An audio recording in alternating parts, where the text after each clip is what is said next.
The moment they'd passed through it, each heard a cold electronic beep from their left wrist. In the center, a red skull appeared and flashed. The detonator's countdown had begun. In the long moment that each of them spent staring at their wrists, the numbered door closed, the sound of metal on metal reverberating down the hallway. There was no way back now. They were committed. If they couldn't find the device to deactivate their detonators... Hey! Where the hell is the dead? How would I know? Don't give me that crap! Start looking! I already am! They ran, eyes looking frantically for the device that was the key to their salvation. The hallway they found themselves running down was a long one, 300 feet maybe. On the right side of it, a series of wooden doors, all nearly identical. If they'd taken the time to think, they would have discerned the doors led to the cabins. Don't tell me the dead is in one of the rooms! Oh no! How many rooms do you think there are? Junpei was too frightened to count, but at best guess, maybe 7, 8? Fuck! It wasn't time to count. Junpei ran to the nearest door, threw it open. Or at least he tried. It didn't feel locked, more like something had been someone had hammered an iron plate over it, the other side. Junpei turned around to find another door. His companions had already run to the doors of their own. They didn't seem to be having any more success. Their own words confirmed his fears. Shit! This one's no good! Same here! It's not moving! As Junpei looked in her direction, his eyes caught something he hadn't noticed. A small red light. It flashed at him dimly from the end of the hallway. There! Over there! Even as he yelled, he ran. He grabbed Santa, Lotus, June, pulled them toward the light. Santa called out to them as he ran. Hey! How many more seconds do we have? How would I know? Our time limit is 81. I know that, goddammit! I'm asking how many we have left! In all likelihood, Junpei figured nearly a minute had passed since the door had closed. If that was true. Urgency foremost in all of their minds, they arrived at the end of the hallway. The dead sat on the left wall, blinking almost tauntingly at them. Hurry! He grabbed hold of the machine, his hands slick with sweat and shaking. He slammed his hand against it. The other three followed suit. With a grunt, Santa pulled the lever.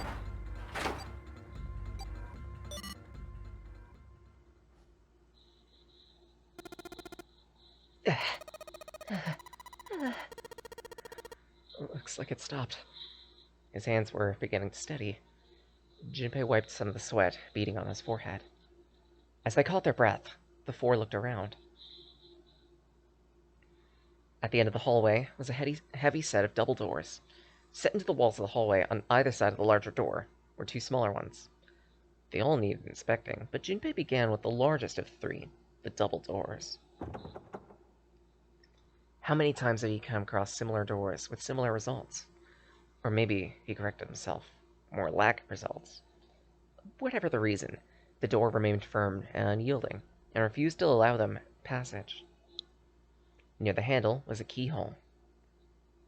Above it, a symbol engraved in brass. Mail? He wasn't sure what to make of it, and stared at it in confusion. June corrected him. No, that's not the symbol for mail. That's probably Mars. Well, technically, they're the same symbol, but I saw a number of similar symbols near the main stairway. The symbols of the solar system. Sun, Saturn, Earth. At least, that's what I'm guessing. So this isn't Mail, but Mars. Yeah. While the two talked, Santa had disappeared. They turned to find him some distance down the hallway. He'd gone to check the other rooms. He'd reached the last of them and jogged back. It took him a moment to catch his breath. Okay, here's the deal. None of the other doors open. Then... we only have two more. Lotus examined the doors on either side of the large double door. Each one had a metal plate. Junpei figured they were probably room numbers. The door on the left, B92. The right, B93. Okay, let's open them. Yeah. Junpei put his hand on the doorknob for the door that said room 92. Santa moved to the 93 door. They made it through the numbered door alive. There was nothing to be afraid of. They looked at each other, nodded, and in unison pushed open their doors, and promptly found themselves in new rooms. June followed Junpei. They turned, saw the other door was open as well. Through it, another person, mouth agape. Hey, it opened. Yeah, it did. Junpei and Santa looked at each other. They hadn't expected the doors to yield so easily. Lotus's calm voice broke into their thoughts. Maybe this is all part of Zero's plan. I can't say I enjoy being treated like someone's puppet. As she headed for room 93, Lotus continued. Well, now that we have these two rooms, I'm sure there's something that can help us get out of here. Let's find it. Santa and I will search this room. Junpei, June, search the other. Alright. Okay.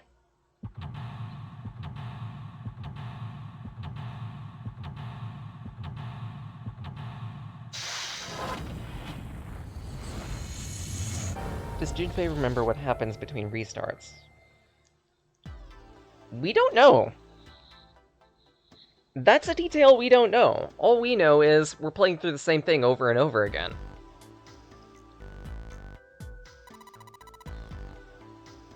That vase looks expensive. I wonder how much we could get for it. You really gonna steal that? This is kind of a weird-looking picture. You think it's an abstract painting or something? Looks kind of like a demon with an elephant nose. Sucking on a human being's brain. Where the hell did that thing come from? What's her brain made of? I can't say I mind finding out a little more about what goes on in there. To answer your question, Zaya, I have played through precisely 50 to 60% of the second game and haven't touched the third. Specifically because the second one burnt me out with how many different endings existed. Oh yeah, how's your fever? You feeling better? Yeah, I'm feeling fine. June certainly looked fine. Junpei held his hand on her forehead for a few seconds. Her fever really had gone down. Are you worried about me? Yeah, I guess I am. June blushed, giggled. By the way, Jumpy? Hmm? How'd you end up here? What do you mean? I told you earlier, didn't I? There's a man with a gas mask when you got home at night. You inhaled some white smoke, passed out. When you woke up, you were on D-deck. That was it. But is that really the truth? Hmm? Are you hiding something from me? No? Why would I?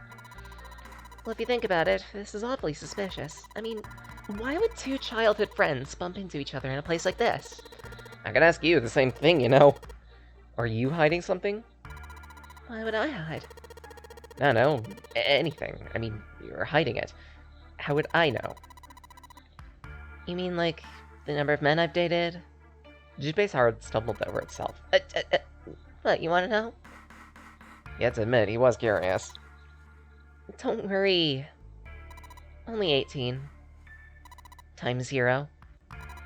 Yeah, I just haven't met Mr. Right yet.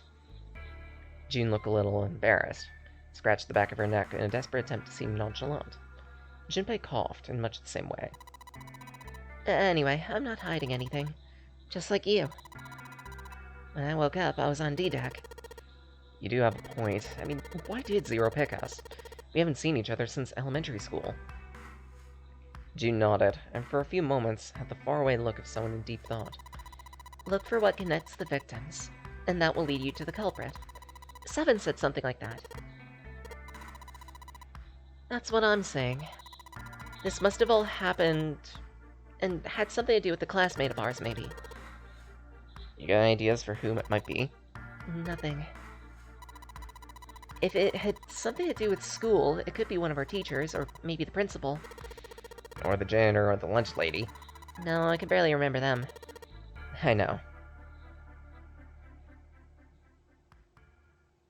Jinpei went back to searching, feeling unpleasant and confused. Elementary school. Was there anything strange that had happened there? As he searched, he racked his brain.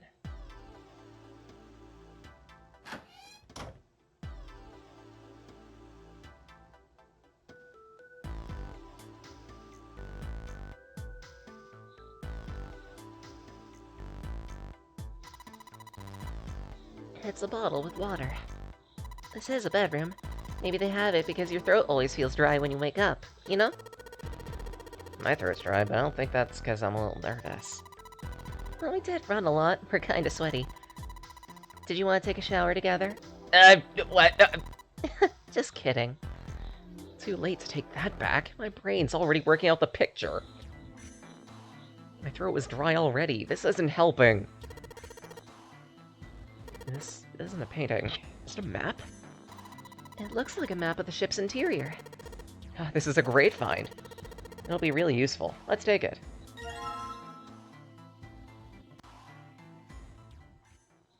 Jinpei took one last look at the map, folded up, slid it into his pocket. June looked up as he closed it. This ship is bigger than I thought.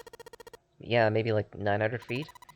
It must be one of those fancy cruise ships. Of course, it doesn't really look like a cruise ship. Everything in here is retro. Even if it's some sort of style choice, there's just too much. You remember what Zero said?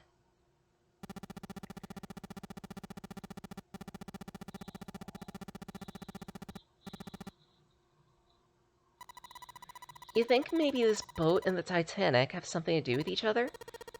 That could be a point. I doubt he'd mention it if there wasn't a reason. Jinpei took a moment to look around the room. You think this boat is, a replica of the Titanic? A replica? Yeah, you know, like a copy of the boat. Who on earth would make something like that? Fans? Crazy Titanic fans. No way. You even know how much money that would take?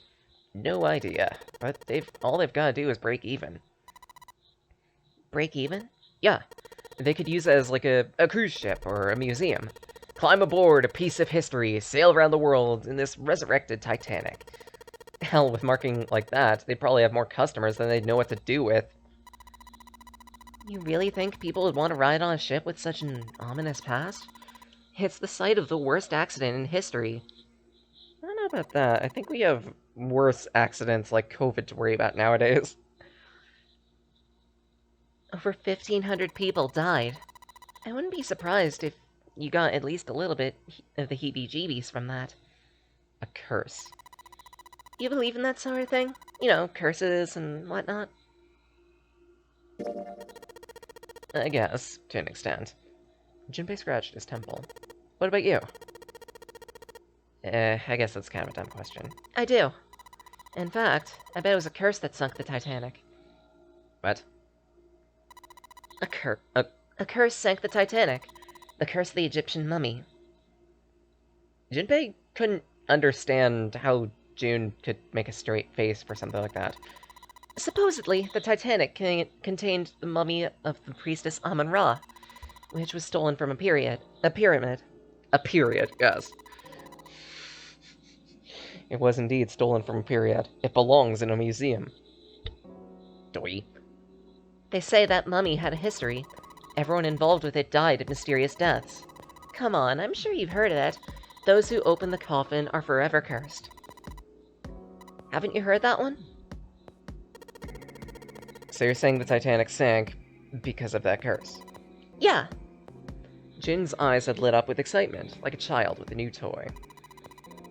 That mummy, the priestess, supposedly she was, special.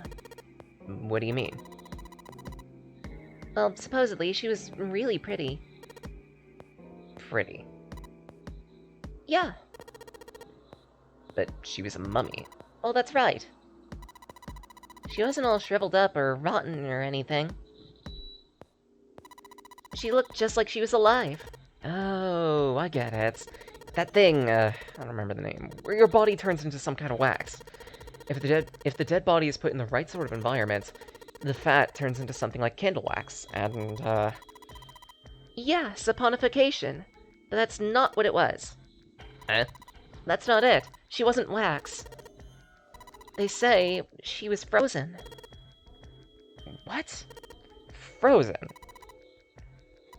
The whole body was frozen solid. You know how a human body is more than 60% water? All of that water was frozen. The story says that from the time of its discovery, all the way through to when it got put on the Titanic.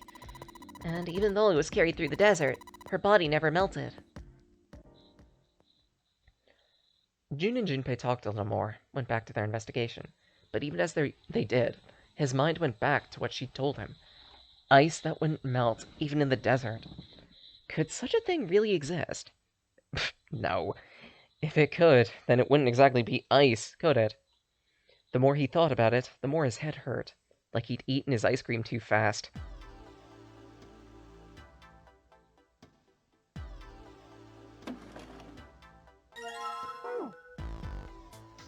There's a key.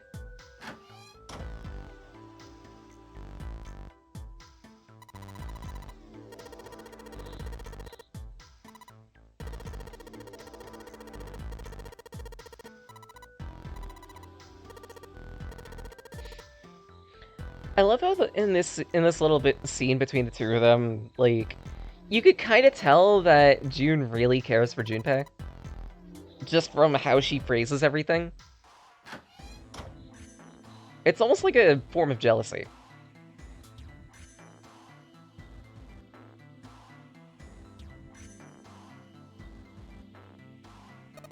A candle with a candlestick. This might come in handy.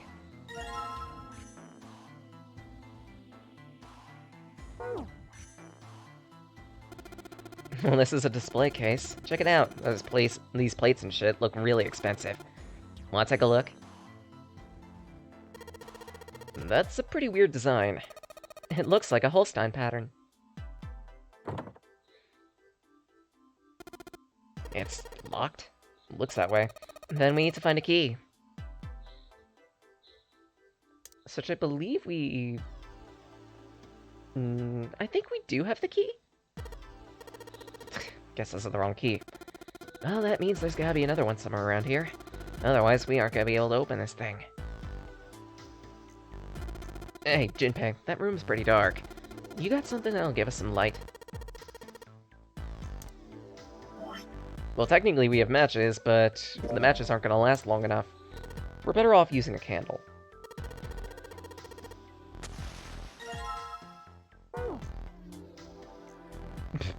Also, I want to point out that this totally looks like a 3D... This totally looks unconvincing for a fiery candle. So you lit the candle. I'm sure it'll light a dark place, even when all the other lights go out.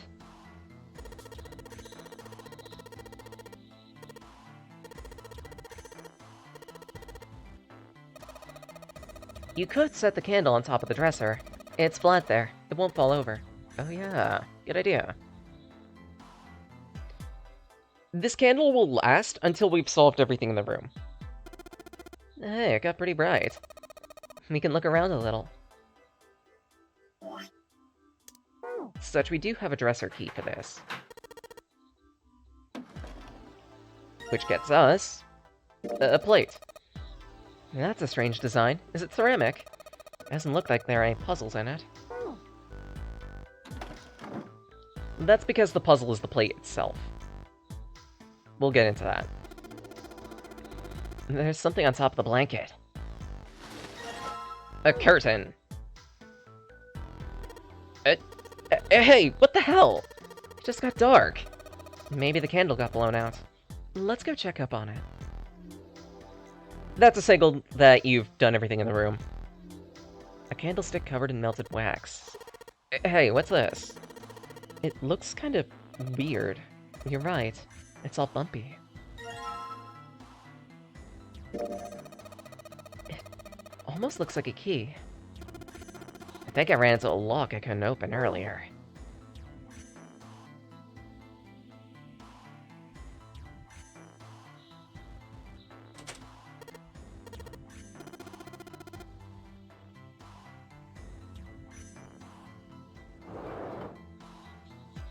That gets us another plate. Hey, Junpei, you got a minute? Santa had shown up out of nowhere, gave Junpei a small start. Pull that shit open! Exactly. I'm not gonna watch my fucking language!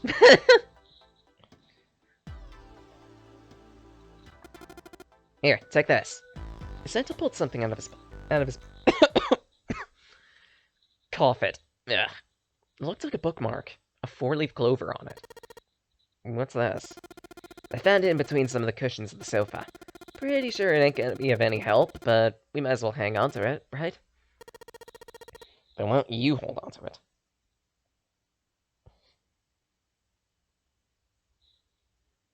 Santa gave him a smile. You know what I hate most in the world? I got 4 things. Hope, faith, love, and luck. What? Damn straight. You hate those things. Yeah, got a problem with that? Not really, but... Junpei tried to figure out how best to phrase what he wanted to say. What does a bookmark have to do with that? See, each leaf on the 4-leaf clover has a meaning. That meaning is pretty much those 4 words. It's like flower language. Well, I guess it's not flower, is it? So leaf language. Yeah, you can call it leaf words. Leaf words. Junpei looked at the bookmark. Hope, faith, love, and luck. So, yeah. I want you to take it.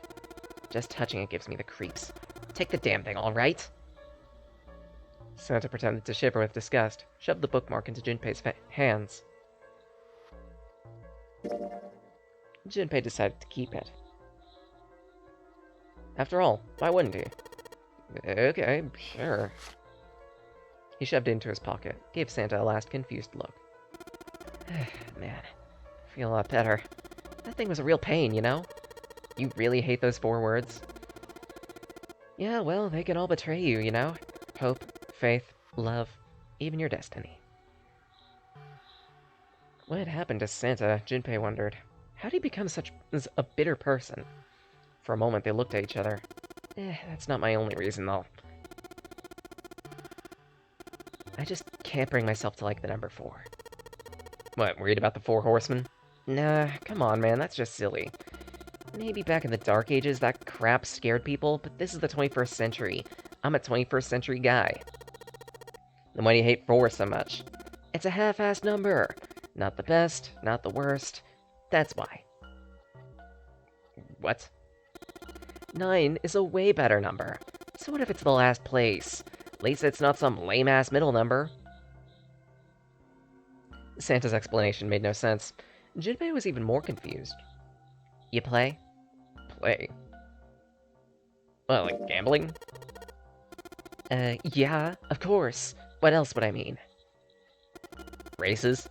In Baccarat, the best possible hand totals 9. They call it Le Grand. But the lowest, most worthless cards, the zeros, they call monkeys. Just like the guy in charge of the game, huh? Zero's a monkey. Santa blinked, stunned. Then he began to laugh. Oh man, you're totally right. The guy who trapped us in here is sure one hell of a monkey. That was when Lotus spoke up. You know, if you think about it, the nonary game is a lot like Baccarat. Apparently she'd been listening. Of course, it doesn't use any of the stupid digital root junk. You just drop the tens digit, and that's it. Still, it does have the same idea of your final number needing to be a single digit. Oh, yeah, I guess you have a point. And in both games, whoever has 9 wins. The person who makes 9 wins. You forget that? Don't you remember what 0 said? Exit's hidden, but is there. Seek a door that carries a 9. So if we want to get off this boat, we need to make a team who has a DR of 9. The only people in that team are going to make it out alive. Of course. That's why it's called the nonary game. What? Huh? What, you don't know? Nonary means something derived from 9, or nona. The Latin prefix nona means 9. While we're at it, the prefix for 1 is uni, two, like unicorn, the horse with one horn. 2 is bi, like binary or bisexual. Wink. 3 is tri, I'm sure you've heard that one plenty, like trio, triple, triangle. You get the idea. After that, you have quart, quinty, sext, don't think dirty, septim, and so on. Of course, there's the prefix for 8, being octo, like octopus. It's called that way because it has 8 legs. Get it? And if I remember correctly, 11 and 12 are un and undeka, or are like un or undeka. No, wait, sorry. It's like undeka and dodeka. Etc., etc.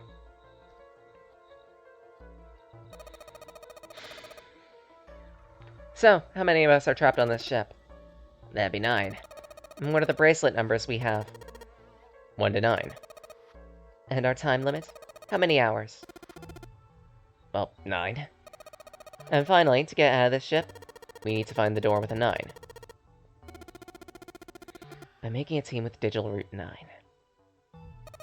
There you have it. The number 9 is everywhere in this game. He's got a real theme, doesn't he? No wonder it's called the Nonary game.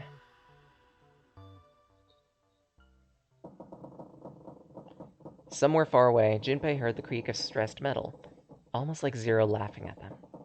Or maybe a sad, desperate scream of a pig headed to the slaughterhouse.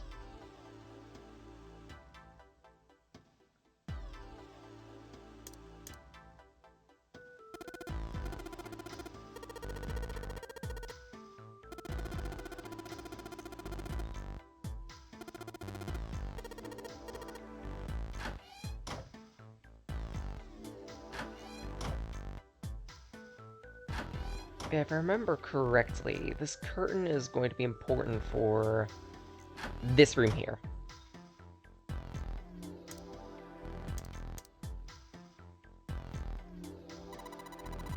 That's the bathroom wall. There are square tiles all over it. Shower curtain, huh?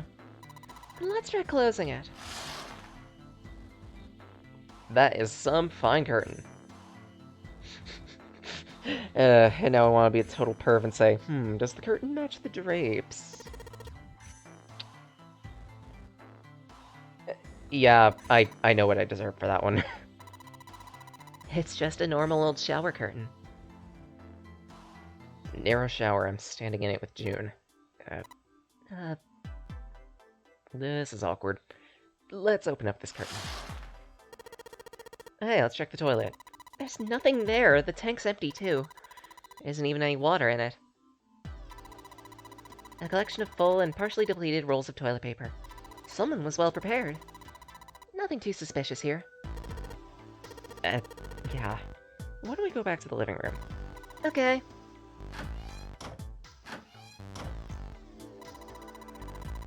Jumpy, you think there might be something on the shower curtain? Maybe? Wanna try closing it? Yeah, nothing.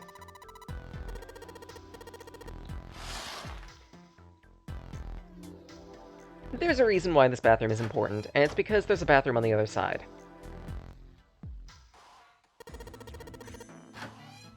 The curtain that we have goes to that bathroom.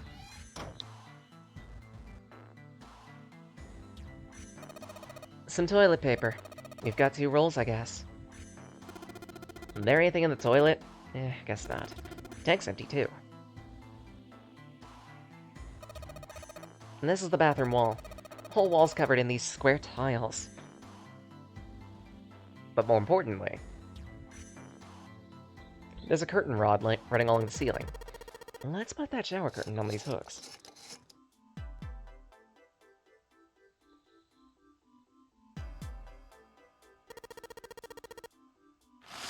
And on the curtain, there's a tear. If I look at it from a ways back, I could see a single tile. I think I can figure out what tile it is. 5th from the top, 3rd from the right. I believe you get an extra scene if you close the curtain on this side. Oh wow, that's a pretty obvious peephole. Somebody's really dedicated. Well, the hole this big, you gotta wonder if maybe they wanted to be caught. What, so you're saying maybe the person getting spied on was into that shit? Maybe they were into, like, this home invasion fantasies. Home invasion. Interesting. I see. You two are real idiots, you know that? Men only want one thing, and it's fucking disgusting.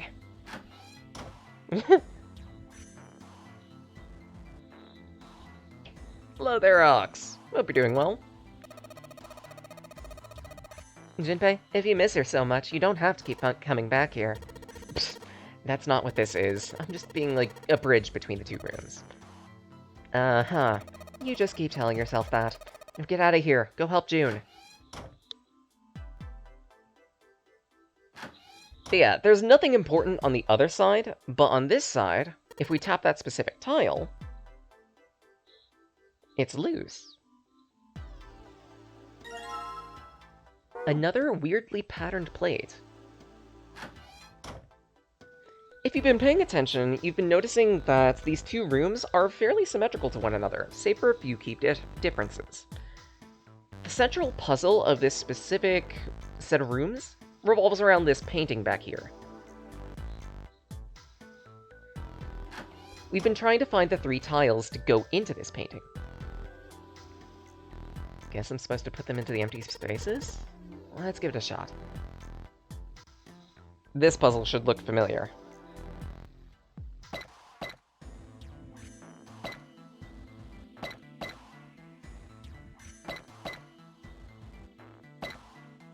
Now it's just a matter of assembly.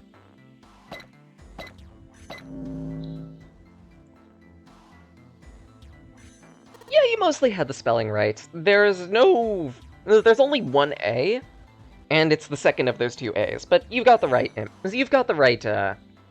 spelling. There we go. Picture complete. There goes the frame. What's this? What do you mean, what's this? Pretty obvious, isn't it? It's a hole in the wall, like a hidden safe or something. A hidden safe with the Mars key.